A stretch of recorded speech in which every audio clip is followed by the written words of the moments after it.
오늘 우리에게 주신 하나님의 말씀 신약성경 빌립보서 4장 4절부터 7절까지의 말씀입니다. 빌립보서 4장 4절부터 7절까지의 말씀. 내용이 짧으니까 우리 다 같이 한 목소리로 처음부터 봉독하겠습니다. 시작. 주 안에서 항상 기뻐하라. 내가 다시 말하노니 기뻐하라.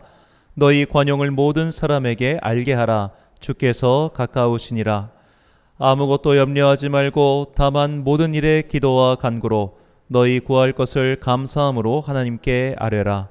그리하면 모든 지각에 뛰어난 하나님의 평강이 그리스도 예수 안에서 너희 마음과 생각을 지키시리라. 아멘. 자, 그 꼴을 참기 힘들어도란 제목으로 하나님의 말씀 선포하겠습니다. 지난주에 퇴근하다가 이 길 건너편에서 애들 3명이서 불장난을 치고 있는 모습을 봤습니다.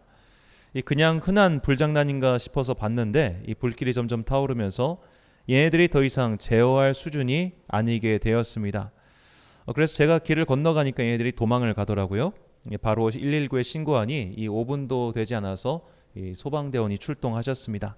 그래서 소화기로 곧장 불을 껐는데 그때까지 이 애들 3명이 저쪽 골목, 그러니까 여기 쌍용동 이쪽 그 슈퍼마켓, 쌍용마켓 들어가는 그쪽 골목에 이렇게 쳐다보고 있는 거예요. 구석에서 숨어가지고 저는 걸 보고 있었고, 소방관에게 이제 사정 설명 다 하고 그분들이 가도 된다고 해가지고 저는 다시 그 애들이 있는 곳으로 더벅더벅 걸어갔습니다. 가가지고 너희들 일로 와봐 이러니까 애들이 왜요? 그러는 거예요. 니들이 불질렀지? 그러니까 아니요? 그러길래 제가 사진을 딱 보여주니까 죄송합니다 그러더라고요. 몇 살이야? 중학교 1학년이래요. 중학교 1학년인데 키가 너무 작아가지고 초등학생들인 줄 알았어요. 이렇게 작은 애들 3명이 모여가지고 밤 12시 15분이었습니다. 밤 12시 15분에 불장난을 하고 있었던 걸 보고 그냥 좋게 타일러서 집에 보냈는데, 그 뒤로 이제 밤 12시 넘어서 경찰한테 전화오고 저한테 좀 귀찮은 일은 있었습니다. 자, 이렇게 애들을 보내고 나서 그날 밤에 잠이 드는데 문득 제가 어렸을 때 일이 생각난 거예요. 제가 8살 때 그때 이제 아파트 6층에 살았는데 그 당시 아파트에는 베란다에 이렇게 창으로 막아 있지가 않았습니다. 그냥 튀어 있는 베란다였어요. 그래서 이제 라이터 갖고 불장난을 하고 있다가 그 불이 넘실넘실 밖에 넘어가가지고 아파트 화단에 떨어진 겁니다. 그때가 가을이었어요. 정말 산마다 불이 탄다 고운난풍이라는 말이 저절로 생각날 만큼 불이 급격하게 번지는데 너무 놀란 겁니다. 8살짜리 어린애 마음에. 그래가지고 6층에서 막 뛰어내려가가지고 그때 입고 있던 아직도 그 스웨터 생각이 나요. 빨간색 스웨터를 벗어가지고 막 불을 미친 듯이 껐어요. 근데 생각해보면 8살짜리 애가 이거 옷 벗어서 불 끈다고 꺼지겠어요? 그러니까 아파트 경비 아저씨 다 나오셔가지고 막 물 뿌리고 뭐 해가지고 겨우 껐습니다. 그때 심장이 두근두근 거리는 거예요. 나 이거 감옥 가는 건가 막. 다행히 뭐 그런 일은 없었는데 참 그때 그 사고가 생각이 났습니다. 그리고 또 이런 일도 있었습니다. 이게 그 자전거를 타는 걸 배우는데 그때 같이 교회 다니던 동네 형한테 자전거를 배웠어요.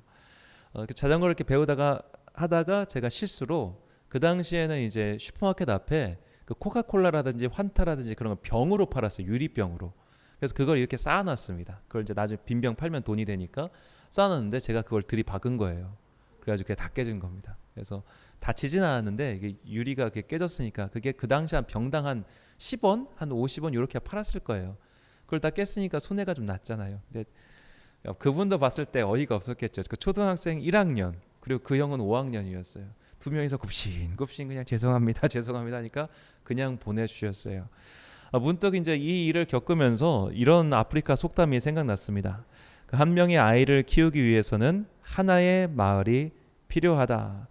이 말이 뭘까요? 아이는 크면서 여러 가지 사고를 친다는 겁니다. 여러 가지 사고를 치기 때문에 그 아이들을 보호해주고 때로는 그들의 장난을 용인해주는 것이 필요하다는 것이죠. 우리는 이것을 흔히 관용이라고 부릅니다. 관용은 남의 잘못 따위를 너그럽게 받아들이거나 용서하는 마음 또는 행위를 뜻하지요. 그런데 이 관용에서 이 관자, 이 너그러울 관자가 한자어 뜻이 재밌습니다. 이 너그러울 관자는 집면자부에 사냥 환자가 들어간 말입니다. 즉 집안에 그냥 양이 아니라 산양이 들어왔어요. 이 산양은 기른 동물이 아니라 산에서 데리고 온 동물이기 때문에 지 마음대로입니다. 근데 양이 들어와서 자기 마음대로 뜨그당 하고 있는데 내가 그걸 그냥 너그럽게 봐주는 거예요. 자, 양이 들어와서 난장판을 치고 있는데, 동물이 들어와서 난장판을 치고 있는데 내가 그것을 너그럽게 봐줄 수 있다면 내가 어떤 상태겠어요? 집이 큰 겁니다. 집이 굉장히 크고 마당도 있고 하다 보니까 그래 너 하나 정도야 하고 넘어가 줄 수 있는 마음인 거죠. 즉 마음이 큰 사람은 넉넉해요. 그래서 어떤 사람들은 태어날 때부터 좀 이렇게 마음이 넉넉한 사람들이 있습니다. 그의 집의 경제적 상황과 상관없이 좀 넉넉한, 소위 뭐 우리가 볼 때 호인이라고 하죠. 그런 너그러운 사람, 마음이 관대한 사람이 있어요. 그런데 이것은 그 사람에게 주어진 그냥 그 사람만의 달란트라면, 오늘 본문 말씀은 우리가 그런 달란트와 상관없이 너희가 모든 사람에게 너그럽게 관대하게 대하라고 우리에게 말하고 있습니다. 본문 5절 상반절 말씀입니다. 너희 관용을 모든 사람에게 알게 하라. 자, 모든 사람에게 알게 하라, 이 말 표현이 굉장히 중요합니다. 우리가 내가 사랑하는 사람에게는 너그러울 수 있습니다. 혹은 나에게 이익관계가 있는 사람에게는 너그러울 수 있습니다. 혹은 그가 나에게 저지른 잘못이나 행동이 요만큼일 때, 혹은 나와 상관없는 사람일 땐 너그러울 수 있어요. 아까 지난주에 제가 봤던 그 아이들이 길 건너편에 저 이불 가게 옆에서 했기 때문에 제가 너그러울 수 있는 겁니다. 만약 우리 앞에서 했으면 제가 너그러웠겠습니까?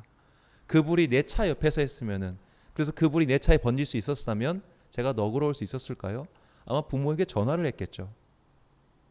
자, 그런 식으로 나와 상관없을 땐 사실 누구나 다 너그러울 수 있어요. 그 사람의 행동이 나에게 직접적인 피해를 주지 않았을 때는 우리는 그냥 다 넘어갈 수 있습니다. 하지만 그가 나에게 피해를 줬을 때, 혹은 그가 나에게 상처를 줬을 때 우리는 그에게도 너그러울 수 있을까요?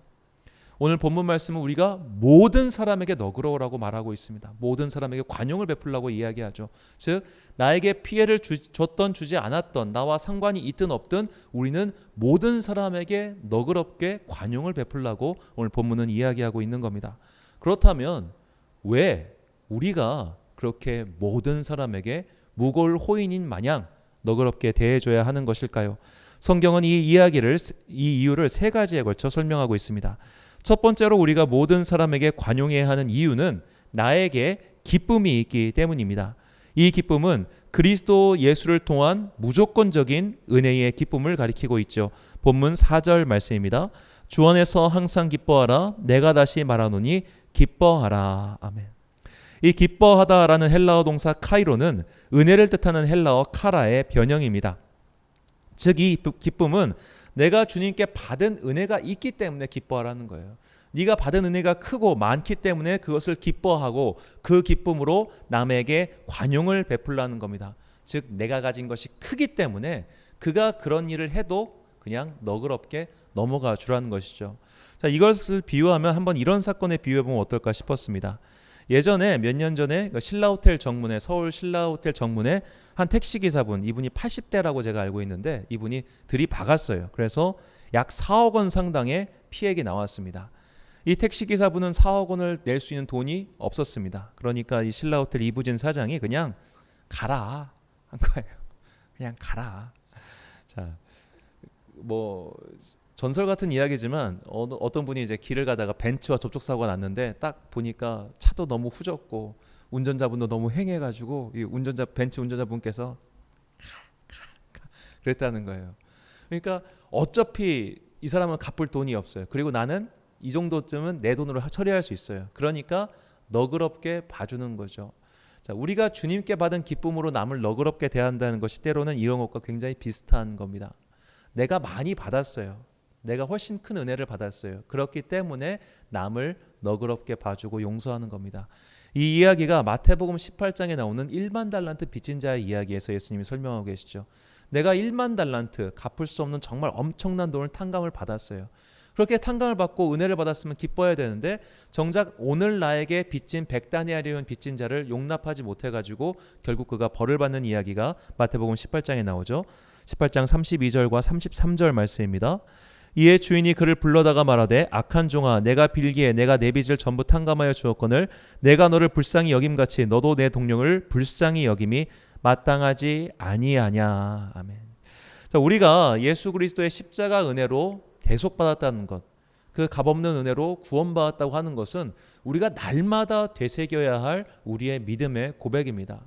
자, 그러니까 우리가 사실 그게 가장 좋지만 매일매일 24시간이 모자랄 정도로 날마다 그리스도의 은혜로 막 생각만 해도 눈물이 날 것 같고 예배 드릴 때마다 감동이 있고 이런 경우는 사실 거의 없어요. 오히려 반대로 정말 예수님께서 나를 구원하셨구나. 정말 예수님의 구원의 은혜가 내 안에서 나를 살아있게 하는구나. 이거를 느끼는 걸 세는 게 더 빠를 거예요. 우리는 그러지 않을 확률이 훨씬 높습니다. 그렇기 때문에 예배 시간마다 또한 말씀을 읽을 때마다 이 교리와 같은 원리를 항상 되새겨야 됩니다. 이것은 마치 우리가 수학의 응용 문제를 풀 때 공식을 외우고 있는 것과 똑같아요. 그리스도의 은혜로 값없이 내가 구원받았다. 이것은 모든 그리스도인이 품어야 할 공리이고 공식이고 원리입니다. 이 공식과 원리가 실제로 내 삶에 적용되지 않을 수도 있어요. 실제로 내 삶에선 이게 나에게 납득도 안 되고 이해도 안 될 수도 있어요. 하지만 이것을 마치 외우고 복창해서 언젠가 이것이 나에게 올 때까지 우리가 기다리는 것이죠. 전 이것을 보면서 가끔씩 그 육군 복무신조가 생각이 납니다. 육군 복무신조 우리의 결의. 우리는 국가와 국민의 충성을 다하는 대한민국 육군이다. 하나, 우리는 자유민주주의를 수호하며 조국 통일의 역군이 된다. 우리는 실정과 같은 훈련으로 지상전의 승리자가 된다. 우리는 법규를 준수하고 상과의 명령에 복종한다. 우리는 명예와 신을 지키며 전우회를 굳게 단결한다. 자, 이것을 훈련소 기간 동안은 매일매일 외웁니다. 매일매일 외우는데 이런 생각이 들죠. 정말 군인은 실전 같은 훈련을 할까요? 정말 군인은 상관의 명령에 복종하고 정말로 군인은 전우회와 신의로 굳게 뭉쳐 있을까요? 아닙니다. 군인들도 상관의 명령에 거스를 때가 있습니다. 군인들도 실전 같은 훈련이 아니라 대충 훈련을 때울 때가 많습니다. 그럼 저 복무 신조는 의미가 없는 걸까요? 아니죠. 우리가 저렇게 되어야 한다는 목표를 날마다 되뇌 있는 겁니다. 마찬가지로 그리스도의 구원의 은혜를 우리가 다 이해할 수 없어요. 매일매일 느끼고 살 수도 없을 겁니다. 하지만 우리가 이것을 복명복창하면서 내 안에 원리로서 살아있을 때 비로소 내가 비록 지금 내 마음은 얘를 용납하기 힘들어요. 내 마음은 지금 이 사람을 너그럽게 대하기가 어려워요. 하지만 내가 이를 악물고 너그럽게 대하기 위해 노력하는 겁니다. 이런 노력의 자세를 예수님께서 마태복음 18장 21절과 22절에서 이렇게 말씀하셨습니다. 그때 베드로가 나와 이르되 주여, 형제가 내게 죄를 범하면 몇 번이나 용서하여 주리이까? 7번까지 하오리이까? 예수께서 이르시되 내게 이르노니 7번뿐 아니라 7번을 70번까지라도 할지니라. 자, 이 7번을 70번 하면 490번이죠. 평생 살면서 다른 누군가를 490번 용서할 수 있는 일은 없습니다. 우리가 참을인 자 3번 쓰면 살인을 면한다고 하죠. 제가 참 못된 게 이걸 해봤어요. 한번 제 중학교 1학년 때 제 앞자리에 앉은 애를 계속 이렇게 톡톡 건드려봤습니다. 얘가 언제 화를 내나 궁금해가지고. 인간이 그렇게 못돼 먹었어요. 5번째 찌르니까 화를 내더라고. 우리가 살면서 특정 개인이 나를 490번 찌른다고 생각해 보십시오. 10번 때쯤에 벌써 주먹이 나갈 겁니다. 이게 우리의 솔직한 상태고 솔직한 마음이죠. 근데 주님께서는 우리에게 목표를 제시해 주신 것이에요. 왜냐하면 너희가 받은 게 크기 때문에 참아라. 크기 때문에 너그러워져라. 크기 때문에 관용해라. 이것은 인간인 이상 사실 도래하기 힘든 굉장히 어려운 목표입니다. 하지만 갈 수 없다고 해서 포기할 것이 아니라 가야만 하기 때문에 오늘도 이를 악물고 되뇌이면서 가는 것이죠. 이것이 우리가 모든 사람에게 관용해야 하는 첫 번째 이유입니다. 우리가 모든 사람에게 관용해야 할 두 번째 이유는 주님께서 다시 오시는 종말의 날이 있기 때문입니다. 본문 5절 하반절 말씀입니다. 주께서 가까우시니라. 자, 이 주님께서 다시 오시는 날은 모든 것을 셈하시는 날이에요. 계산하시는 날입니다. 지금까지 네가 잘한 것 계산하고 네가 못한 것 계산하는 그 셈하시는 날이 바로 주님께서 다시 오시는 종말의 날이죠. 그래서 이 날은 부활의 날이고 심판의 날이고 마침내 우리가 기다리던 하나님 나라가 완성되는 날입니다. 그러니까 예수 그리스도의 구원의 은혜에 대한 그 교리도 내가 비록 깨닫지 못하지만 날마다 복명복창해야 되고, 이 하나님 나라가 마침내 온다는 그 진실도 우리가 날마다 잊지 말아야 할 굳건한 진리 중 하나지요. 그러니까 지금 우리는 이 하나님 나라의 마지막 화가 방영되고 있다고 생각하면 됩니다. 마지막 화가 시작이 됐어요. 근데 마지막 화가 아직 안 끝난 겁니다. 이 마지막 화의 마지막 장면은 예수 그리스도의 다시 오심, 소위 재림으로 마지막 화가 장식이 되죠. 그때 하나님께서 지으신 새로운 예루살렘 성전이 완공될 것이고 새하늘과 새 땅이 비로소 시작되는 겁니다. 자, 이때 바로 이때 선한 일을 한 자는 생명의 부활로 나오고 악한 일을 한 자는 심판의 부활로 나오는 것이죠. 요한복음 5장 29절 말씀입니다. 선한 일을 행한 자는 생명의 부활로 악한 일을 행한 자는 심판의 부활로 나오리라. 자, 이 선한 일을 행한 자는 언젠가 생명을 받고 악한 일을 행한 자는 언젠가 심판을 받기 때문에 내가 이 땅을 살아가는 동안 주님의 명령에 따라서 너그럽게 관용하며 사는 겁니다. 자, 이것은 마치 내일 내가 새 집으로 이사가는 사람의 마음과 똑같습니다. 이제 내일이면 새 집에 들어갑니다. 아름답게 꾸며놓고 좋은 꾸며놓고 한 새 집에 들어가는데 지금 내가 살고 있는 집에 물이 새요. 벌레가 돌아다녀요. 싱크대가 고장났어요. 그러면 내일 이사가는 사람이 그거를 오늘 화내면서 고치겠습니까? 내일 이사 가니까 참을 거 아니에요. 우리가 남에게 너그럽게 대하라는 것이 바로 이런 뜻입니다. 우리는 하나님 나라에 가요. 그리고 그때까지 가면은 하나님께서 다 셈에서 갚아 주실 거예요. 그렇기 때문에 내가 심판자가 돼서 오늘 나 때린 놈 나도 한 대 때리고 오늘 나에게 칼 꽂은 배신자 나도 너를 칼을 꽂아야겠고 이렇게 내가 복수의 주체자가 되는 게 아니라 하나님께서 반드시 그분의 때에 셈을 하실 것이기 때문에 나는 오늘 주님의 명령에 따라서 관용하고 너그럽게 대해주겠다라고 사는 것이죠.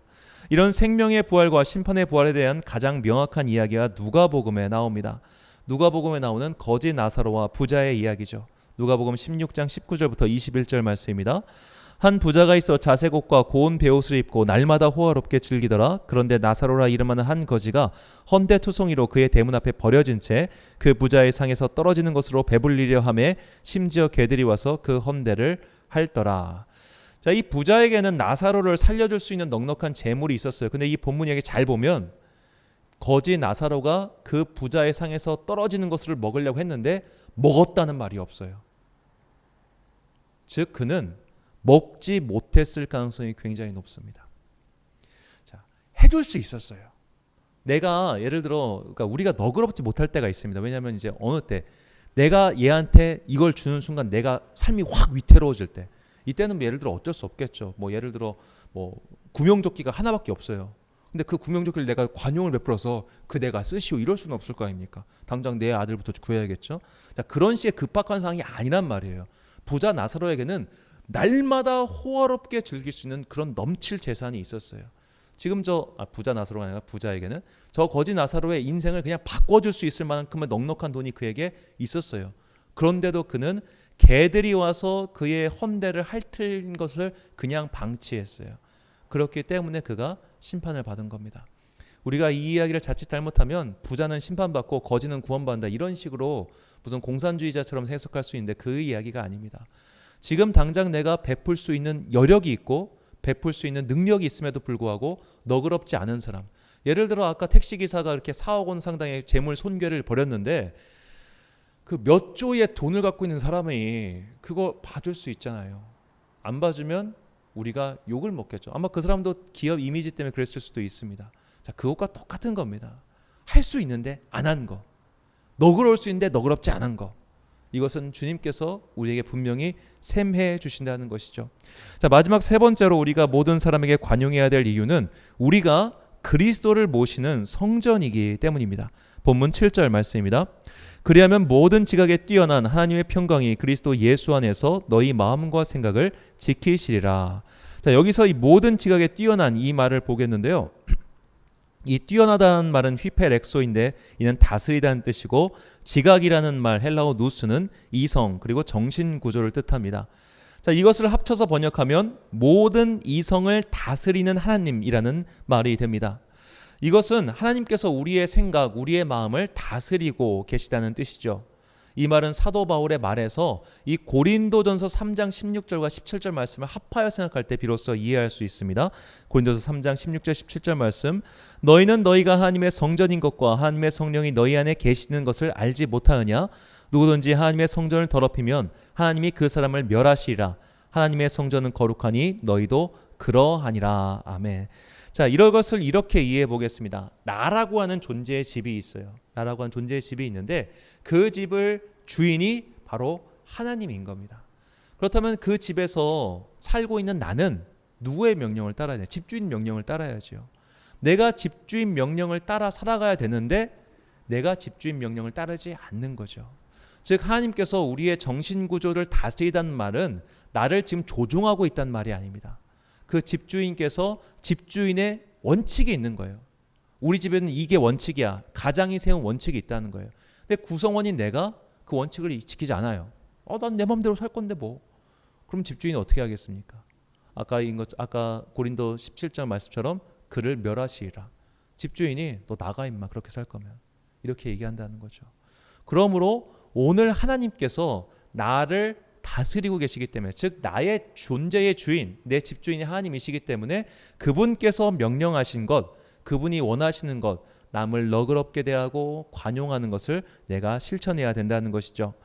자, 이상 세 가지 이유로 우리는 모든 사람에게 관용을 베풀어야 됩니다. 내가 받은 은혜가 크기 때문에 관용을 베풀고, 주님께서 마지막 날에 세마실 것이기 때문에 관용을 베풀고, 나의 주인이신 그분이 그것을 원하시기 때문에 관용을 베풀어야 됩니다. 이렇게 주인의 뜻을 거스르는 종은 결국 처분을 받게 되지요. 은혜를 잊어버리고 관용을 베풀지 않으면 그분 또한 우리에게서 은혜를 거두어 가십니다. 그리스도의 은혜로 구원받은 성도에게 관용이란 해도 되고 안 되는 그런 윤리적 선택의 문제가 아니죠. 이것은 우리의 의무입니다. 우리가 하나님의 은혜와 사랑으로 새롭게 태어났기 때문에 마땅히 가져야 할, 또 굉장히 어렵지만 그렇게 해야 할 성도의 모습이죠.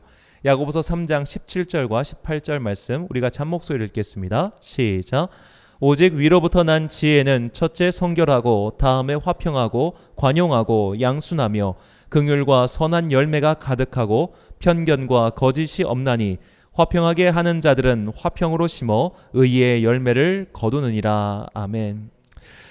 성도로 사는 일은 참 쉬운 일이 아니죠. 그냥 다른 보통 사람들처럼 내 뺨 한 대 치면 나도 뺨 두 대 치고, 나한테 사기친 놈 반드시 구속시켜가지고 벌을 받게 만들고, 화 안 참고 짜증 안 참으며 남에게 관대하지 않게 내 입속을 먼저 차리며 살고 싶습니다. 내가 늦게 가면 저놈이 빨리 가잖아요. 내가 양보해주면 저놈이 나보다 빨리 가잖아요. 우리가 운전을 할 때 예를 들어 좌회전 깜빡이가 좌회전 신호가 들어왔고 얘가 나한테 끼어드는데, 얘가 끼어든 것 때문에 내가 신호 못 받고 서 있으면은 얼마나 억울합니까? 그냥 확 밀어버릴 걸. 자, 그런 식으로 우리가 세상을 살면서 내가 양보하고 내가 관용을 베풀어 가지고 정작 그것이 나에게 손해로 돌아올 때가 의외로 많습니다. 내가 그때 살려놨더니 이 녀석이 나한테 배신해? 내가 그때 도와줬더니 이 녀석이 나를 모른 척해? 그런 게 정말 많아요. 그때마다 우리의 마음은 점점 협착해집니다. 내가 용서하나 보자. 내가 더 이상 누구한테 너그럽게 대하나 보자. 나도 절대로 널 봐주지 않을 거야. 양보하지 않을 거야. 타협하지 않을 거야. 이런 마음, 협소한 마음이 자꾸 우리한테 들어와요. 살면은 항상 들어옵니다. 그렇게 세상을 살면서 세상의 원리가 내 안에 들어올 때마다 우리는 의식적으로 이 그리스도의 구속의 원리를 생각하면서 내가 그럼에도 불구하고 구원받은 성도이기 때문에 최선을 다해서 너그럽게 대하자. 최선을 다해서 이를 악물고 이걸 버텨내는 거예요. 그 꼴을 참기 힘들어요. 그 꼴을 보기 힘들어요. 하지만 내가 의식적으로 이를 악물고 버텨가는 겁니다. 우리가 이렇게 해나갈 때 주님께서 마침내 생명의 부활의 때에 그것을 다 셈에서 갚아주신다는 것, 이것이 성도가 반드시 지켜야 할 믿음인 것이죠. 사랑하는 천안광성교회 성도 여러분, 그리고 이 예배를 함께 드리시는 귀한 주님의 자녀 여러분, 이 그리스도인이 마침내 도달해야 하는 외적인 모습, 이 관용의 모습, 사랑의 모습, 너그러운 모습을 그저 가식적인 모습이라고 생각하지 마십시오. 지들 마음속에는 용서하지 못하면서, 지들 마음속에는 용납하지 못하면서 저렇게 가식적으로 너그럽게 대한다, 그렇게 생각할 필요 없습니다. 우리가 지금 내 마음은 용서하지 못할 수 있어요. 내 마음은 저거를 그냥 저거를 그런 마음이 들 때가 있어요. 하지만 내가 외적으로라도 그렇게 하는 것이 마치 육군이 복무신조 안 지키지만 복무신조 지키려고 노력해서 복창하는 것과 똑같습니다. 그런 행동이 결국 그를 나중에 변화시켜 나가는 것이죠. 우리는 그때 비로소 주님께서 예배해 두신 생명의 부활의 축복을 받게 될 것입니다. 우리는 항상 하나님께서 나에게 관용하셨으니까, 하나님께서 내 죄를 지금도 참아주고 계시기 때문에 남들에게 관용해야 된다는 것을 잊지 마십시오. 만약에 내 중심을 아시는 하나님께서 내 마음속에 있는 죄에 따라서 모든 것을 심판하시고 하신다면 지금 이 자리에 남아있을 수 있는 사람이 누가 있겠습니까? 당장 가다가 벼락 맞아 죽어야죠. 그런데 하나님께서 우리에 대해서 오래 참고 계시기 때문에 나도 그것을 따라서 최대한 오래 참으리라 다짐하고 다짐하면서 그렇게 나 자신을 깎아 나아가면 마침내 우리는 주님 닮은 영혼으로 변화될 것이며 주님께서는 우리의 그 노력과 행위에 칭찬하셔서 마침내 주님께서 우리에게 상을 베풀어 주실 것입니다. 이것이 화평으로 심어 의의 열매를 거두어 살아가는 그리스도인의 모습입니다. 이 땅을 사는 동안 비록 힘들고 어렵지만 의의 열매를 거두며 마침내 생명의 부활로 나아가 주님께 칭찬받는 자녀들이 되시길 주님의 이름으로 축원합니다. 기도하겠습니다. 사랑과 은혜가 풍성하신 아버지 하나님, 주님께서 우리에게 자비를 베풀어 주셨습니다. 그 자비는 감히 측량할 수 없는, 셀 수도 없는 은혜였습니다. 그렇게 받은 것이 크고 많은데도 나는 마치 가인의 후손 라멕처럼 나에게 작은 해코지를 한 자들을 용서하지 않고 살았습니다. 이렇게 미약하고 안타까운 우리를 용서해 주시고 나의 주인이신 하나님께서 우리에게 원하시는 바를 실행하고 살아가게 하옵소서. 이미 우리는 우리의 생각을 다스리고 계신 하나님 안에 있음에도 그것을 거부하며 사는 더 큰 죄를 범하곤 하였습니다. 관용은 그저 내가 너그러운 마음으로 베풀어주는 시혜가 아닌 성도로서 마땅한 의무임을 깨닫게 하시고 도저히 참을 수 없고 너그러울 수 없는 상황에서도 마음과 화를 가라앉히고 주님께서 나에게 원하시는 것을 실행할 수 있는 주의 종이 되게 하옵소서. 그리하여 마침내 생명의 부활로 나아가 주님께 칭찬받는 종이 되길 소망합니다. 내 마음의 넉넉함이 아닌 비할 수 없는 크신 은혜를 받은 자로서 다른 이를 너그러이 대하는 자들이 되길 소망하며 예수님의 이름으로 기도드립니다. 아멘. 찬송가 429장입니다.